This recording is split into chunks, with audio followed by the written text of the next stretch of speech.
係你好，我係叫阿 What，咁我其實係負責點心站呢個品牌嘅營運經理啦。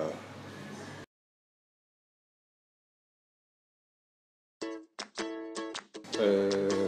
其實我就好細個嗰時候都已經係出嚟幫手嘅，咁因為呢間公司就係我爸爸，咁變咗我其實出嚟做嗰刻已經係幫緊佢做嘢嘅。咁我爸爸就一向都係做開茶餐廳嗰類型咁嘅形式嘅。咁點解會突然之間會變咗會有間點心斬出咗嚟咧？其實係即係上公司比較多元化啲咯。咁其次就係見到出面有好多酒樓啊、各樣嘢啊，啲食物質素其實已經係下降緊。咁變咗又想做到跟住新嘅品種出嚟，咁啊變咗嘗試一下睇下做點心又如何咧？咁啊變咗就創咗點心站呢個品牌出咗嚟。咁其實呢間公司做嘅時候就個理念啊或者其他嘢就係諗住希望可以大眾化少少咯。咁同埋又唔希望好似話行緊以前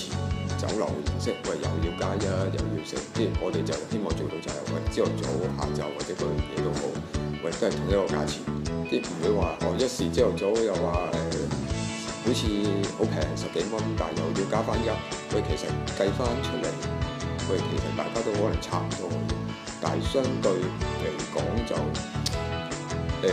即係我哋會係重拎咗個價錢落去，咁朝頭早、晏晝、下午茶都好，都係同一個價錢，咁啊唔會話有咩爭拗啊或者各樣嘢咯，同埋最主要就我哋盡量都係會保持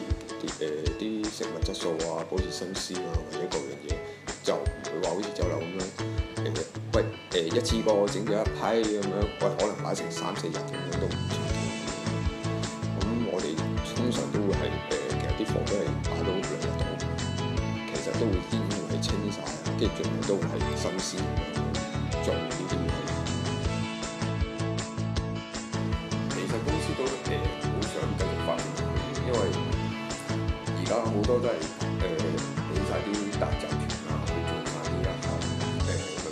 嘅點心嘅嘢，咁變咗就係話好似一啲中小企啊或者嗰樣嘢都已經開始俾佢哋取替晒。咁另外就係講緊因為點心呢一行就其實而家越嚟越少嗰啲年青人肯願意去做，而家大多數都係啲老師傅啊，成變咗就將來會唔會話有機會為冇咗點心呢一行業咧？咁我哋亦唔希望想咁，既然唔想係咁樣，咁想話可以秉承到呢個中國傳統個文化其實啊，咁繼續發展落去，喂希望可以多啲人認識到，喂其實點心呢一行業，喂其實都係一個唔錯嘅職業嚟嘅，因為可以秉承得到即係中國文化嘅歷史啊，成嗰啲嘢，希望會話失傳咗咯，可以咁講。至於困難上面就係因為以前係做開茶餐廳嗰種形式啦，咁變咗就突然間接觸點心呢一行，有好多嘢都唔知個程序啊，點樣去分工咯，咁變咗好似出嘢食嘅時候，喂唔好似茶餐廳咁樣，係一碟去咁樣一碟走，跟住可以一個人做晒包辦晒所有嘢。原來真係要分工，喂真係有啲人真係要專門傳菜啊，有啲人專門落單啊，跟住沖茶成咁樣咯。咁變咗就嗰時候遇到嘅嘢就係俾人追啊，喂點解等咁耐啊都未有啊，或者啲嘢賣錯晒啊，因為茶餐廳做嘅嘢就係話一碟一份餐咁啊，就咁去就已經完成咗呢一個任務。但係點心呢啲唔係，喂可能佢一張台可能有10幾樣點心，佢又未必會一次過出晒俾你，因為有啲可能會慢啲，有啲可能快啲。咁變咗就話有時次序上啊，或者俾客嗰方面就真係就會出錯咗，俾錯啲客。咁變咗呢一樣嘢都真係要慢慢去做嗰時先開始去可以話正常翻咁樣去運作咯，即係要安排嗰啲人要點做啊，同埋即係點樣去分工咯？呢樣嘢就真係唔同茶餐廳嘅形式，呢樣嘢就係最初頭最困難嘅地方。咁另外就因為其實而家香港人口老化比較都嚴重，尤其是好似而家呢一區咁樣深水埗區，咁跟住人口啲公公婆婆啊，即係可能想揾啲地方去傾下偈啊，或者嗰樣嘢都要行到好遠，咁變咗喺呢一度